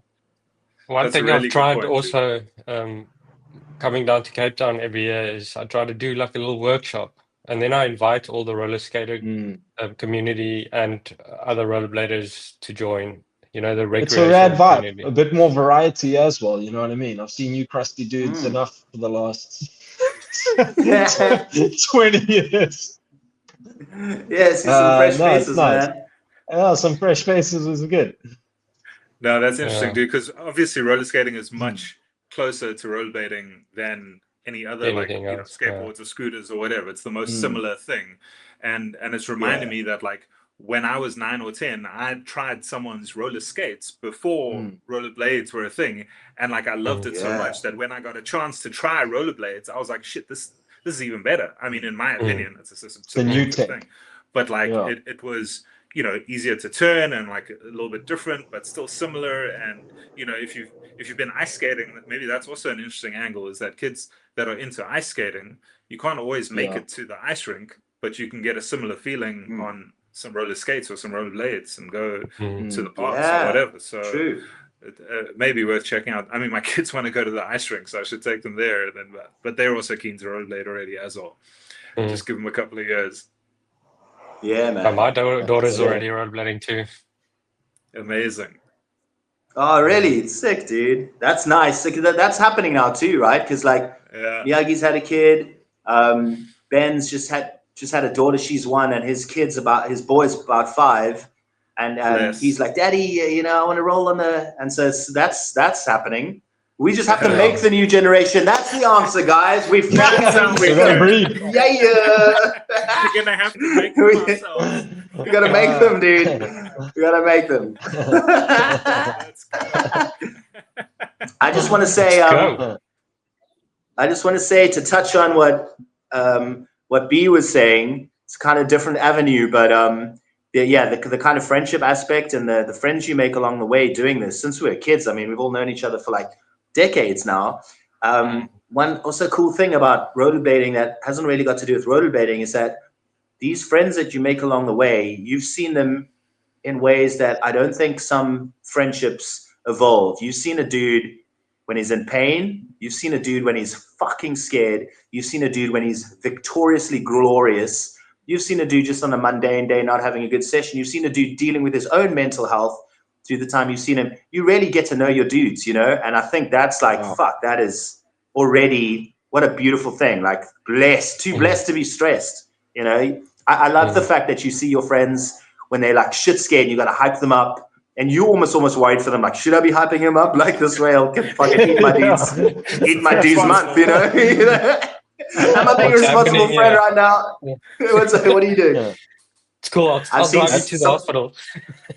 Yeah, exactly. You drive your friends to the hospital, and you're there when they're glorious and when they're feeling their best, and the exact same feeling that you know. And I think, hey, man, that's friendship, dude, right? That's the root of it right there. So thank you, rollerblading, for that. You know? That's such a fantastic point. Yeah. I didn't think of it in that way, through that lens. Yeah, man. Seems like a perfect place to end it. Dill, thanks, man. You've been so great. Dudes. Yeah, man. Thank you guys, man. It's such a fucking honor, man. 3 of you guys. You guys look great, man. Young, strong. Thanks, bro. You look great. You as well. So do you, bro. That's because we've been doing fucking cardio for 30 years, dudes. Hell yeah. Massive cardio. Guys, thank you so much. I love you all, and I can't wait to see you, man. We're going to rip it up when you're here, right? Hell yeah. We love you too, brother. Dude. Thank you. And is there any way you want to send folks to? What's your Instagram handle, or like what's your band's name? Where do you want to send folks to? Just come to the skate park early. I'll be there. Come to the skate park early. I'm there. Let's roll. Let's roll. Keep it roll. For checking us out. Pack weight show. We out. Peace, John, Frank. Pack weight, baby. Thanks, guys. Peace. Pack weight. Thanks, Love. guys. Much love.